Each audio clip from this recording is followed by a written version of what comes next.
very touched, you know. And for me, with the story circulating, I thought it was his final time, and that was his final wish to sit on the airplane and stuff. And I was even upset. I was like, Delta should have just flown the boy to America and back for like a day at least to give him that, you know. And his eyes was what got to me. I'm like, you know, I don't know. I feel like I see some life in it, but if people are saying that this is what it is, then I would want to meet his parents and see what I can do to also put a smile on his face before he finally goes. And I'm just hoping that I didn't get to him too late. But I was very upset. I ranted on Twitter. I ranted on Snapchat. I was literally having a go at the boy's parents for waiting this long till it got this late to finally grant him a wish to sit on an airplane when they could have just asked for help. Because I didn't think that they were even doing that. So I went on Twitter and I said to my fans, if there's anybody who has any idea of where to find this boy, they should just get in touch with me. I just want to give him something nice because I feel like it's a lost cause. I thought it was a lost cause. Yes. So I finally got a response from one lady from Adom FM. I think her name is now Kale. Well, somebody linked me to a lady from Adom FM. And then I called her and then she said, well, I have a doctor, but, you know, let me send you the doctor's number. And I was like, okay, cool. So she sent me a number and it was Inshirado's number. So I saved it as Dr. Inshirado because I was like, Inshirado, maybe there's somebody else called Inshirado. He's a doctor. Because I know Inshirado and he's not a doctor. But anyway. So Physicians and Surgeons Council will deal with that matter.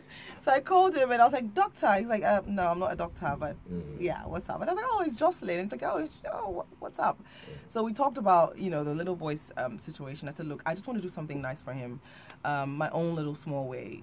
If it's his final time on earth, I just want to make it worthwhile. Not just, I mean, I know it's his wish to sit on an airplane, but is there anything we can even do for him? Is it too late? And he said no. So come and meet his father, who's coming to Joy FM today, and then let's see what we can all do to help. And then Inshira gave me a little background on what was going on with the boy. So immediately I called Ellen Thomas. She's in town from the UK. She works with, she's on EastEnders, and she's a very good friend of mine. So I told her about the little boy's plight, and then she suddenly got in touch with the leukemia unit, bone transplant unit in the UK, the Children's Hospital.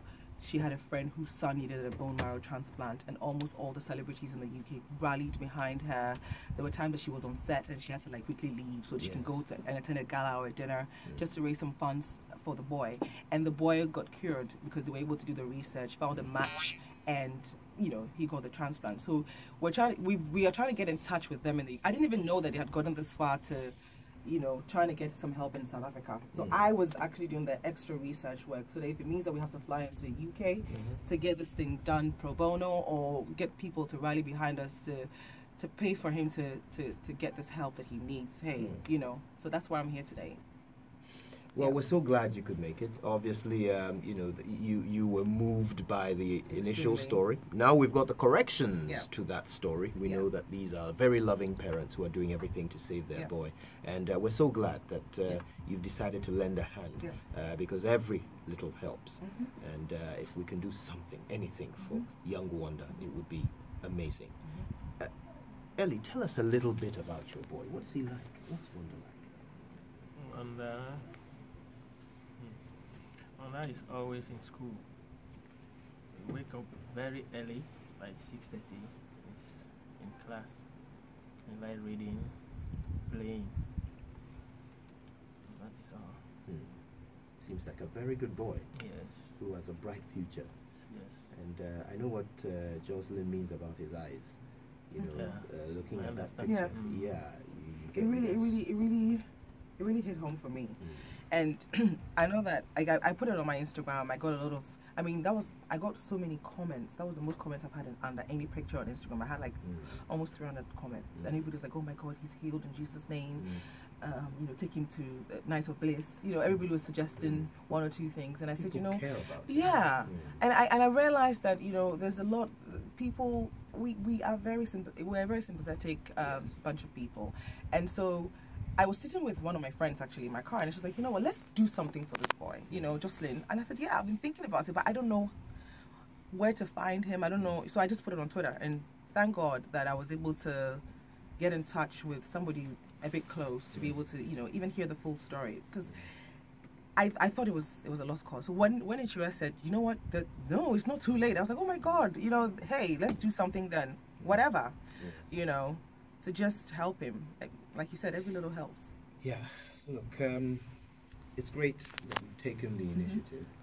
And I know it's going to inspire many to follow. There are many who want to do something to help, you know, in whatever way we can. So friends, I'm going to announce to you shortly how you, if you're listening to us and are moved by this and want to be a part of the solution, like Joselyn has done, I'll tell you how you can do that, how you can give to this cause, so that we can save wonder. Okay. We're going to take a break. When we come back, I'll have those details